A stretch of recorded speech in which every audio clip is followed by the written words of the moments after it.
What is up, guys? We are back. Now my wheels in motion and my windows open with the wind blowing in my hair. So it has been a long time since we put a video on here, simply because everything that's happened in 2020, travel shut down, vacations got postponed, and now in 2021 we were able to actually travel, and our first trip was to the big island of Hawaii. This trip we took with my little sister, her 2 kids, and her fiance. We actually ended up going on her birthday, so we were able to celebrate her birthday on this trip, which made this trip even better. Now, there are a lot of questions surrounding travel right now, especially to places that require testing, and I had them as well. So in this video, I'm going to break down the pre-travel, the travel days, landing in Hawaii, and then also, of course, the activities, the food, and everything that we did on this vacation. So first of all, the question that everybody's asking, the pre-travel checklist that you need to have done before you go to Hawaii.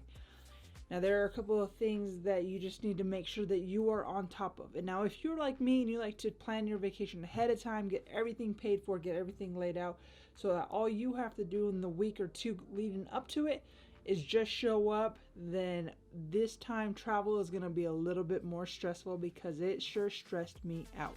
So first of all, to travel to Hawaii, you have to go to the website that I'm going to put down below. It's Safe Travels Hawaii. This is going to set you up a profile that you need to fill out. You need to fill out your information, you need to fill out your flights, you need to fill out where you're staying, whether it's an Airbnb or a hotel. You need to have this on there. Then 72 hours before your last flight to Hawaii, you need to get tested. Now, let me say that again, because this took me a second to kind of figure out. We fly from Utah and then had to change planes in Phoenix. And then from Phoenix, we went to Kona. So our flight from Utah left at 8 in the morning. And then our flight from Phoenix to Kona left at 11. So the 72-hour clock starts from our flight from Phoenix to Kona.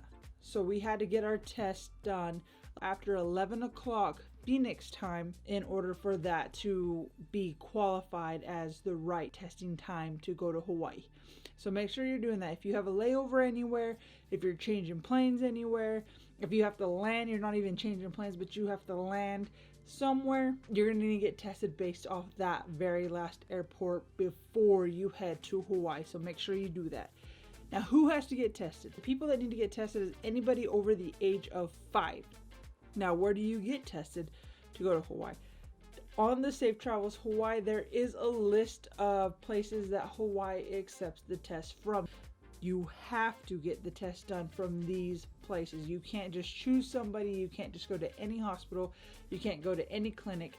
It has to be on this pre-approved list that Hawaii gives you. We ended up taking ours from Walgreens. We set up our appointment at 2 p.m. Utah time in order to make that 72-hour window. We left on Wednesday. We took our test on Sunday. We got that test done, took it at 2.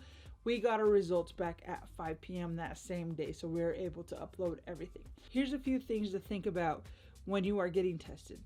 There is a chance that you could possibly get a false positive. It happens. In this case, we set ourselves up so that just in case something like this happened, we had set an appointment for the following day to get retested just in case. Now, you do have to set up an appointment with whatever place you're deciding to get tested from. And I would do that as soon as you possibly can. I would do that a month prior, kind of look and see when the date's open so you can set that appointment. Ours for Walgreens was 3 to 4 days before you took the test is when you were able to schedule that test. So we scheduled our test on Sunday, and then we scheduled another test on Monday just in case we got a false positive and we had to hurry and go take another test before we got on our flight. I have heard of people getting a false positive and then they're trying to rush to find another place that Hawaii approves to get retested in order to get on their flight. So that might be something that you want to do in this whole adventure of going to Hawaii. Now, once you get tested, you upload everything on that document. You're going to have a QR code on that website, on that profile. You're going to need that QR code. You're going to have to upload those test results. Safe Hawaii Travels. And then also too, one of the things we did was we printed everything out. We printed out our negative test results. We printed out our QR codes just in case our phones died or they weren't loading or whatever had happened. Now your flight, because of COVID and everything that is happening, a lot of airlines are not providing any food on the flight. Some are not even doing snacks. Some are just doing little snacks. But the flight to Hawaii, for us at least, was a very long flight. So we got our food ahead of time. We usually pack a lot of snacks anyways, but because we were traveling with kids, we packed extra.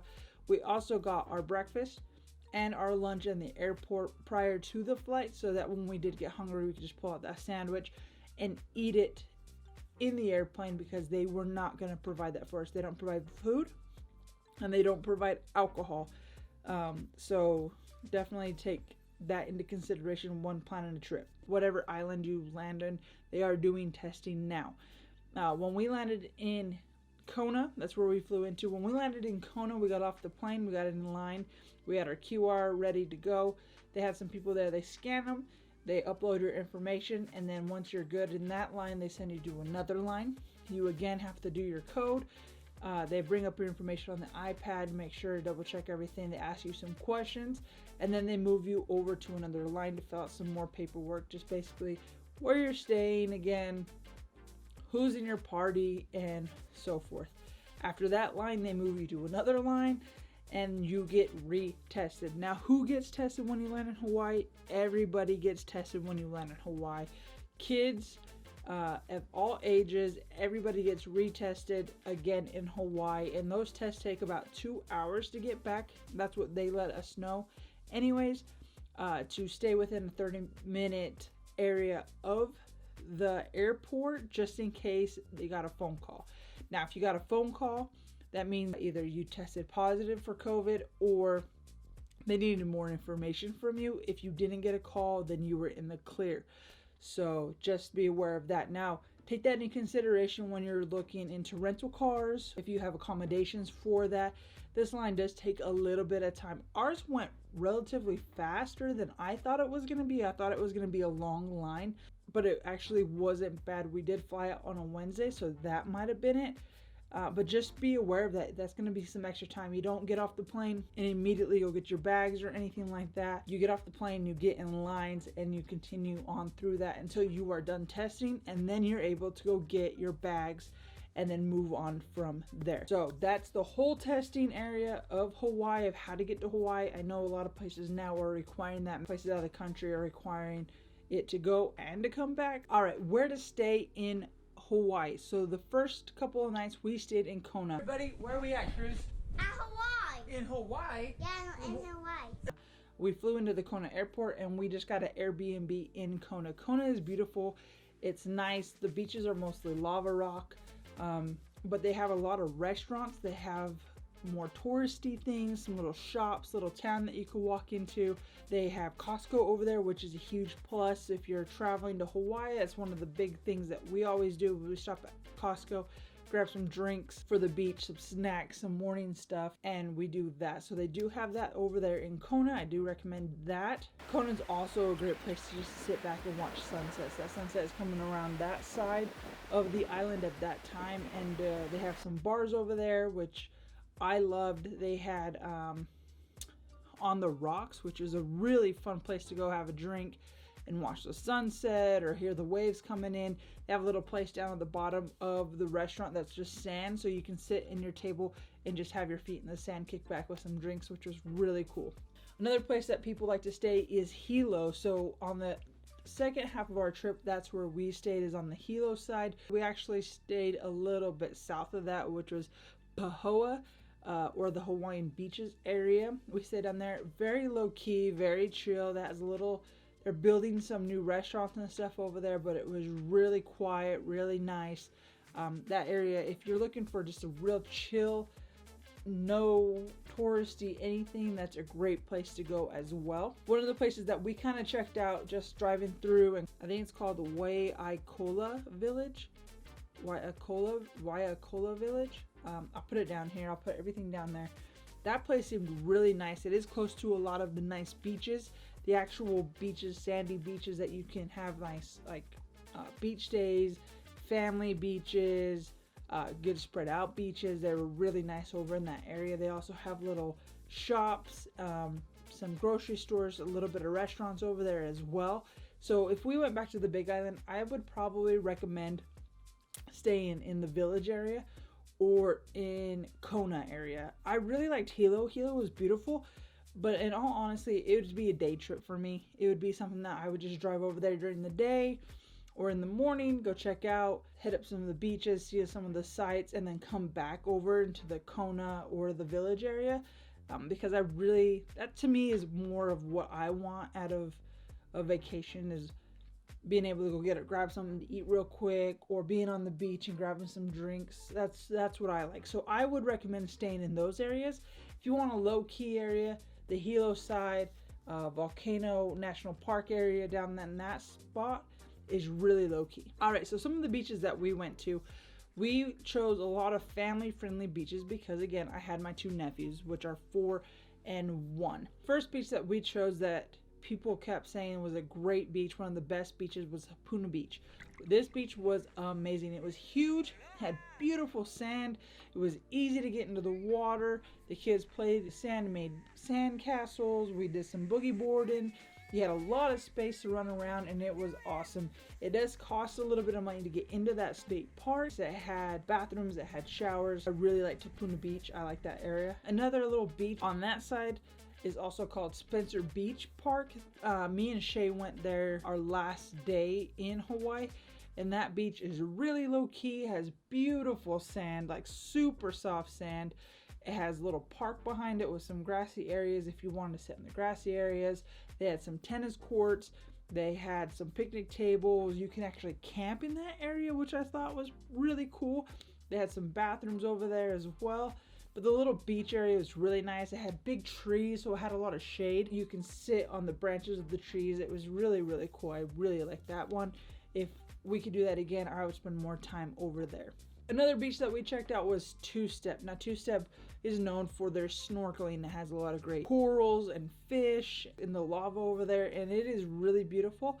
When we went, it was really packed. Parking was a little bit harder to find in that area, and it was packed on the rock. The only places that you can really sit are on lava rock, so be prepared for that. If you don't get there early, you won't get the good little sandy beaches to be able to hang out. You'll have to put your towel or your chair on lava rock. And this place is a great snorkeling spot. Tons of fish, beautiful coral, but it's not really a beginner snorkeling area. If you have problems with the tide or swimming or keeping distance or even climbing back over rocks, one of Shay's biggest fears are sea urchins. She doesn't like them. She's freaked out about them. So just be aware of that. This is definitely not a beginner snorkeling area. More intermediate. Another beach that we took my nephews to was Ho'okana Beach Park. This beach was awesome. I really liked it. It seemed like it was hidden down in a cove. There wasn't a lot of people down there. It had great bathrooms, great showers, and this is actually where we taught crews how to snorkel, so it was a great little place. You didn't have to go out too far to see fish or the coral, which I really liked.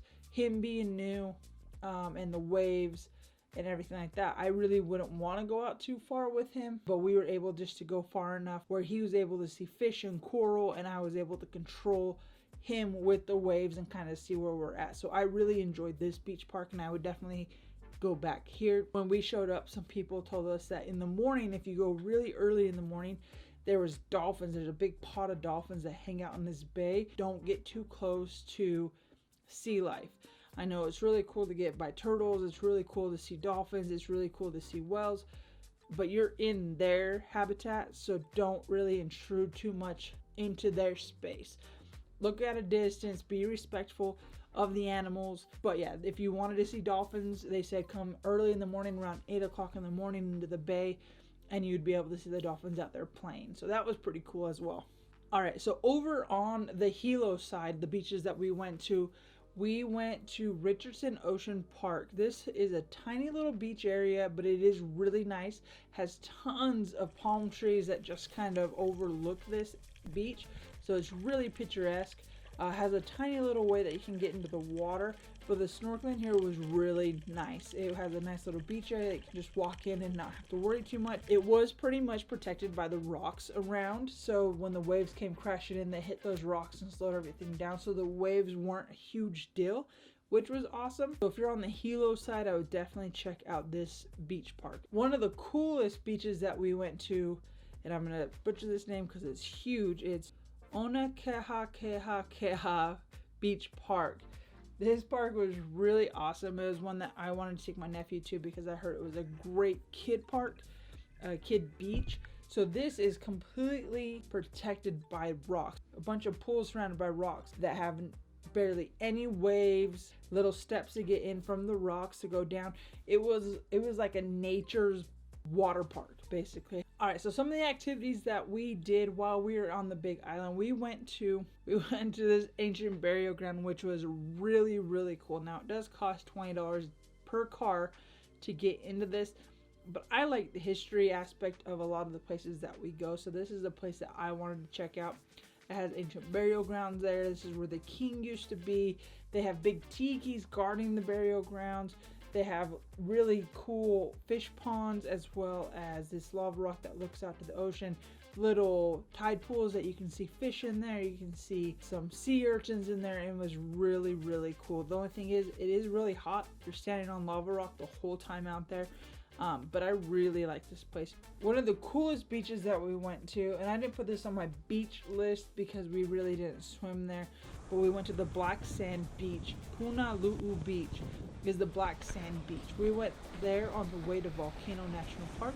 Took a stop there because we heard you can see turtles at this beach, and we did, which was awesome. This was on Cruz's bucket list to be able to see a turtle. This beach was beautiful, just pure black sand. Had some cool palm trees overlooking the beach, and so it was beautiful. I heard that there's really good snorkeling at this spot as well. Over on Hilo, they have the Hilo's Farmers Market, and this is one of the things that everybody says that we had to do was the farmers market. Because of COVID though, it has been kind of cut in half. There's mostly produce stands there, which is awesome. You get some great fruit. We got some bananas. We got some avocados. We got some really good drinks over there. And then they have a few vendors that are selling like necklaces and more touristy things. But from what I heard, it was a big farmer's market. It wasn't as big as I thought it was going to be. But I really think it's because of all the restrictions and maybe people not feeling comfortable with it right now. So hopefully that is, that does come back, and that's something that we could check out next time we go. Over on the Hilo side, there's a lot more greenery. Obviously it rains over there a lot more, so it also comes with a lot more waterfalls. A couple of the waterfalls that we checked out were Rainbow Falls and PP Falls. These are really close to each other. Rainbow Falls is at the bottom waterfall parking lot area. If you drive up a little bit further, it takes you to PP Falls, and then you can kind of just see that one as well. Really short walk. You barely have to get out of the parking lot to see these waterfalls, but they are beautiful. They are cool. If you don't really feel like hiking and you don't want to go and do all that to go see a waterfall, but you want to see a waterfall, this is a great place to go, especially with kids, because I don't know about you, but my 4-year-old nephew does not like to walk anywhere. It's not his thing. He's not into it, so this was perfect for him. One of the bigger waterfalls that we checked out was Akaka Falls. Now this falls, you do have to take a little bit of a loop around to get to the waterfall, but it is beautiful. It's just green and lush and jungly, and you can see this waterfall, just massive waterfall coming through the mountain. I definitely recommend checking out this waterfall. I mean, it's not really a hike too much. You're on a path. You have a couple of stairs you have to go through, but it is beautiful and it is worth it. Another one of my favorite activities that we did, Kaumana Caves, or the lava tube. This took my expectations and blew it out of the water. I really enjoyed this lava tube, this cave, and exploring. The only thing is we didn't take our headlamps like we were supposed to, like we planned to. We only had the flashlight from our phone, and they go pretty far back there, and you can go as far as you feel comfortable. It was a little spooky. We got there at night, so it was already dark, so it was already playing into that. But then as we went into the cave, obviously you lose all sorts of light in there, and all you have are the flashlights in your phone. So wear the right shoes. It is lava rock, so wear right shoes. Don't wear flip-flops, don't wear sandals. Also, some of the places the lava rock becomes slick, so just be aware of that. But definitely check out the caves, the lava tube caves. It was awesome. It didn't cost us any money to go see this one. I know that you can take some tours of some lava tubes if you wanted to go with them, if you didn't want to take the headlamps or explore on your own. Whatever one you do, I definitely recommend checking out a lava tube. All right, and then one of the highlights of our trip was we took a whale tour. So we booked a tour with Body Glove. They do tours out there. They do morning tours, they do whale tours, they do dolphin tours, they do snorkeling tours. They do, I think they do sunset tours as well. So we really enjoyed going out with them. The boat was big, everybody was spaced. They come around and give you some drinks. They have free water and juice and snacks. And then if you want to buy some alcohol, some mixed drinks or some beer, you can purchase that separately. But it was really cool. We went out there, and within like 15 minutes of being out in the ocean, heading out that way, we spotted some whales. So we just hung out in that little area. I wish they would have breached a little bit more. Everybody probably wishes that, but at the same time, it was really cool to see. That was an experience that I've been wanting to have ever since I've been going to Hawaii. And so for us to do that, I really enjoyed that. I think the next tour that we'll probably take, though, is probably a dolphin tour. All right, guys, so that was our trip to Hawaii. It was really fun. It was nice to get out finally after this 2020 non-travel time. It was nice to get back out there, get on a plane, and head somewhere. And of course, Hawaii is one of our favorite spots to go to. This is a place that we will go every year if we possibly can and experience a different island. So as of right now, we've been to 3 islands. We've gone to Oahu, Maui, and now the Big Island.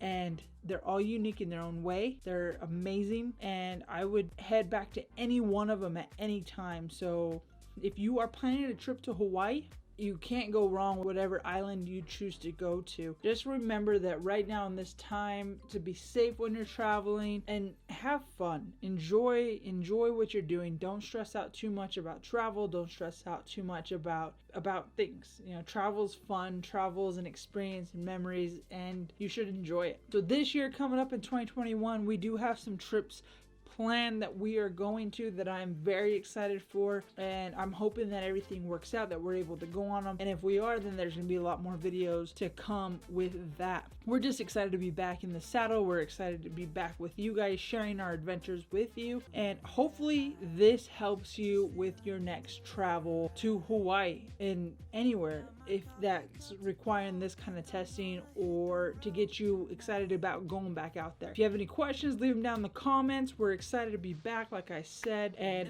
hopefully it will not be too long before we have another video. And we'll check you guys later. Thanks.